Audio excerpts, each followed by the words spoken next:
Hey guys, welcome you again. My name is Ujjwal Singh and in this video we will talk about for loop in Java. So let's begin the video by looking at the agenda. Here we have the agenda for the video guys. First of all, we will see when we use for loop. Then we'll see the syntax of for loop. And at last, we'll see a program using for loop. So guys, the for loop is slightly different from the while loop, which we have covered in the last video, where we have studied that we use while loop to loop through a block of a code as long as a specified condition is true, correct? But here in the case of a for loop, we say we use for loop when we know the exact number of time we want to loop through a block of a code. Means when we know the exact number that how many times we want to loop, then only we use a for loop, else we use a while loop. Let's go ahead and see the syntax of for loop. Here we have the syntax for the for loop guys. It looks something like this. We have for, then we have statement 1, 2, 3, and then we have some code to be executed.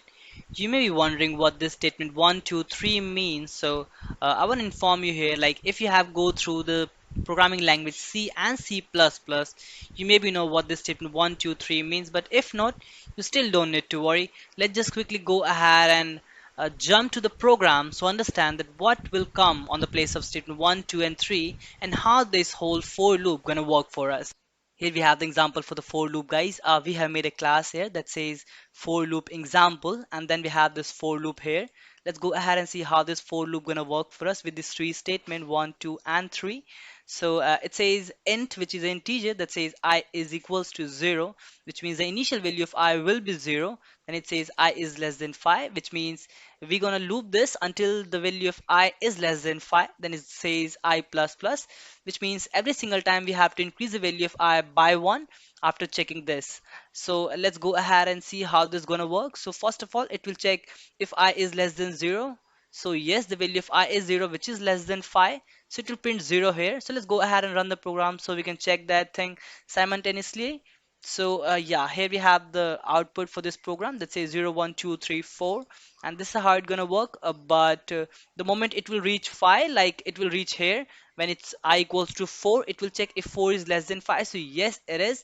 Then it will print the 4 and increase the value of I by 1, so it becomes 5. It will check if 5 is less than 5. So no guys, 5 is equals to 5, not less than 5. Here in this manner, this will break, the loop will break and it will come out from the program and then it will print the system out on println, that means print the value of I. So in the I we have this 1, 2, 3, 4, not 5.